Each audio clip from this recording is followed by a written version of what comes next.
Hi guys, I'm back with another harsh truth, and that is that the more you overplay your role in someone else's life, the more you feel drained in your life. And if that feels familiar, if that sounds familiar to you, then I got you. I got you. I know why you do this. I know you want to feel loved. I know you want to feel seen. I know you want to feel heard. And there's nothing wrong in that. We all are humans, we all want to feel that thing. Be it a 50-year-old guy or be it a 5-year-old kid, everyone wants to feel the same. But the problem comes at a point where you are constantly working hard and trying to prove your worth to the other person. Why are you working so hard? I know, because we have been conditioned in such a way that if we want to feel loved, we have to give something. If we want to feel loved, we have to put in effort. We try to heal, we try to help, we try to overgive, we try to do everything for the person just because we want to feel loved. And I understand you have been conditioned this way. I was also conditioned this way. But let me tell you one thing. The more you will overplay your role, the more the other person will get used to it. And they will just stop appreciating the things which you do every day and you do normally. I'm not saying to not express yourself in any relationship, but do not go way beyond your limits, way beyond your boundaries just to prove your worth. And even if you are going way beyond your boundaries and way beyond your limits to prove your worth, how long can you do that? Won't you ever have hard days? Won't you ever have difficult days? Won't you ever have days when you will feel drained? You will have, right? And if overplaying your role is the only thing which is keeping your partner attracted to you, then when the gloomy days will come, they will leave, right?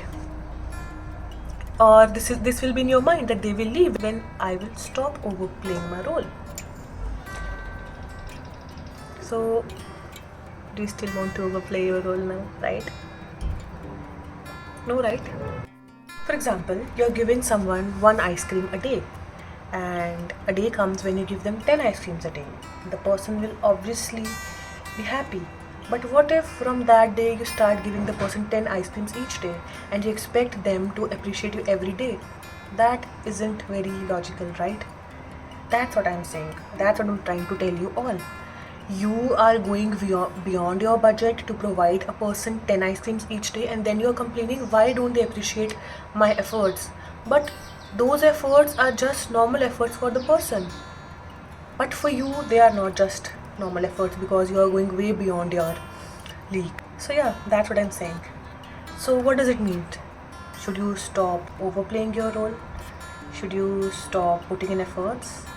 Should you stop making them feel wanted, loved? No, I'm not telling you to do all these things. All I am telling you is to reclaim your energy back.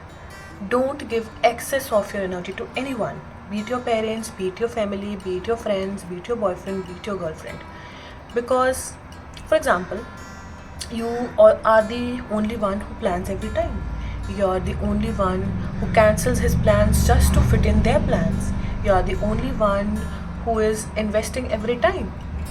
And you then feel, why do I feel drained?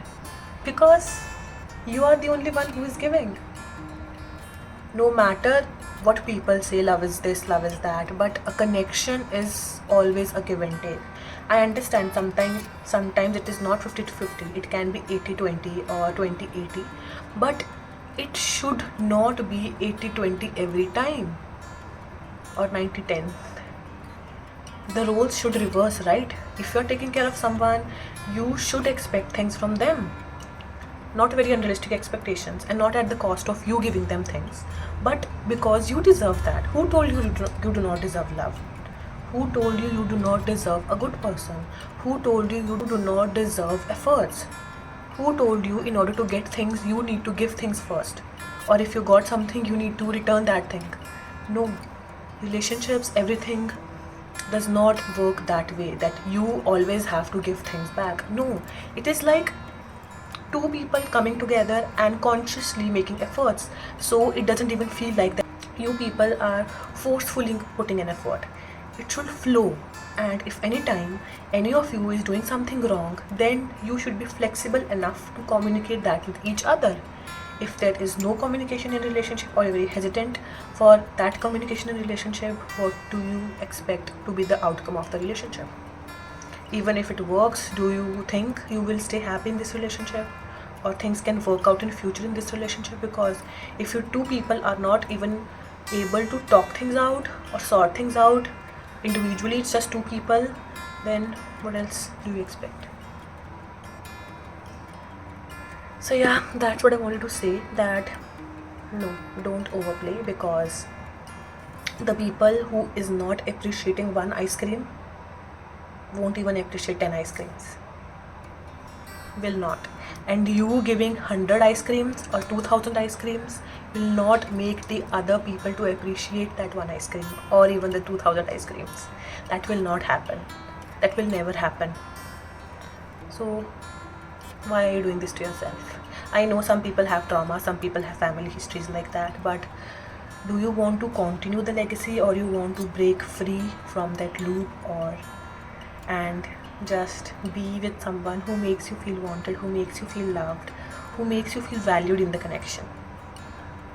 Because if that's not the case, then the constant quest, the constant energy you're in right now will continue. It will pass on to your children and the lineage again.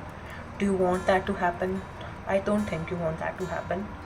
I understand you think that if I will not put an effort, the person will not talk to me, the person will not text first, the person will not plan anything, the person will not initiate anything. So why do you want to be with that person? Just because you love the person, just because you are so in love with the idea of that person.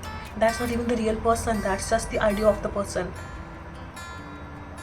And if you think that the person was not like this from very beginning, he was different in the beginning and now things have changed, why can't you communicate this? And if you cannot communicate this, why are you with the person?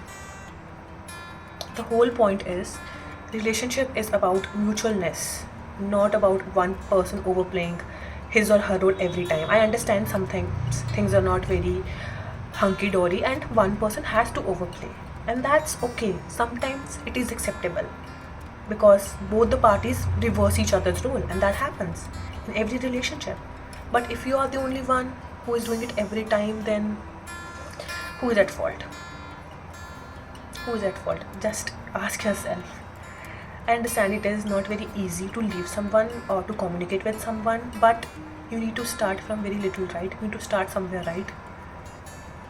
Not for yourself, not for the person, but for your inner self, for the little child inside you which wants to feel loved and who is putting in every efforts to feel loved and still not feeling loved.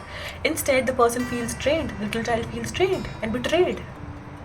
Why are you betraying the little girl or the little guy inside you? Already you have been through a lot, right? So why do you want to very consciously go to that state again, just because it's familiar? Just because you think it's a familiar hell rather than an unfamiliar heaven? Why? Why you think you are not worthy of things? Just please ask yourself these questions. To me, I guess the reasons are very clear. One is the childhood.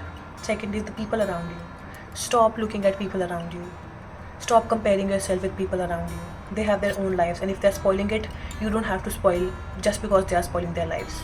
If you think these are my standards and I don't deserve this, just because someone else is settling for that, you don't have to settle for this, because you are you and they are them. Maybe they are not healed enough, but you are healed enough. And maybe you are not even healed enough, but you want to heal, right? So it's your job to fix you, not their job to fix you, or your partner's job is to fix you.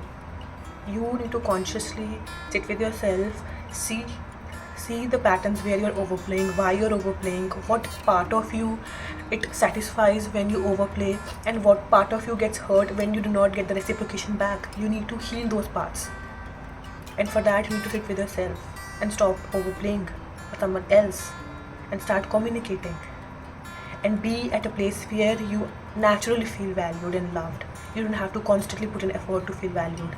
Oh, my partner would love me only if I would gift him. My partner would love me only if I would take my clothes off. No, that's not how things work. these things are a part of relationship, not the whole core of any relationship around which everything revolves. No, that's not true. So please protect yourselves, guys. Thank you for watching, and remember, someone who is not valuing one ice cream will never value 2,000, even 50,000 ice creams. And you buying them 50,000 ice creams will not allow them or will not make them value the one ice cream. Thank you.